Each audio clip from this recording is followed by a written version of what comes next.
આપના નેતા રાજુ કરપડાની વિરુદ્ધ વધુ એક ફરિયાદ દાખલ થઈ છે। ભાવનગરમાં સાયબર ગુનાનો નવો દાખલ ગુનો કરવામાં આવ્યો છે। રાજુ કરપડા અને પ્રવીણ રામ વિરુદ્ધ નવી એક ફરિયાદ દાખલ થઈ છે। સોશિયલ મીડિયામાં ખોટી માહિતી ફેલાવવાના આરોપ સાથેનો વિડીયો સોશિયલ મીડિયામાં વાયરલ કર્યો, જેને લઈને તેમની ધરપકડ, તેમની સામે વધુ એક ફરિયાદ દાખલ થઈ છે।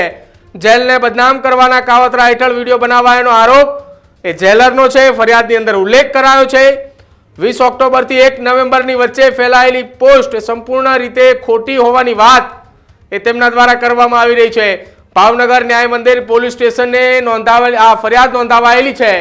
રાજુ કરપડા વિરુદ્ધ વધતી ફરિયાદોથી રાજકારણની અંદર ચર્ચાનો વિષય, કાયદા મુજબ કડક કાર્યવાહી થશે તેવી પણ ભાવનગર પોલીસે વાત કરી હોવાની અત્યારે સામે આવી રહ્યું છે।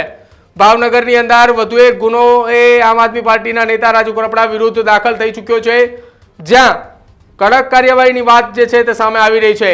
આપને જણાવી દઈએ, રાજુ કરપડા કે જેઓ બોટાદના હળદર ગામે થયેલી બબાલ બાદ જેલની અંદર બંધ છે, પરંતુ આમ આદમી પાર્ટી દ્વારા જે સુરેન્દ્રનગરના સાયલા નજીક ખેડૂત મહાપંચાયત બોલાવી હતી, બરોબર તેના 36 થી 48 કલાક પહેલા એક વિડીયો સોશિયલ મીડિયામાં રાજુ કરપડાએ વાયરલ કર્યો હતો અને વિડીયો વાયરલ થતાને લઈને જ જેલરના આક્ષેપો છે કે જેલને બદનામ કરવાના કાવતરા હેઠળ આ વિડીયો બનાવ્યો છે। જો કે વિડીયોની અંદર રાજુ કરપડા અને પ્રવીણ રામ બંને વિડીયો સોશિયલ મીડિયામાં વાયરલ કરાવ્યા હતા અને વિડીયો જે વાયરલ થયા હતા એ વાયરલ વિડીયો આમ આદમી પાર્ટીની સોશિયલ મીડિયા ટીમ દ્વારા વાયરલ કરવામાં આવ્યો હતો, જેનું પણ ફરિયાદની અંદર ઉલ્લેખ કરવામાં આવ્યો છે।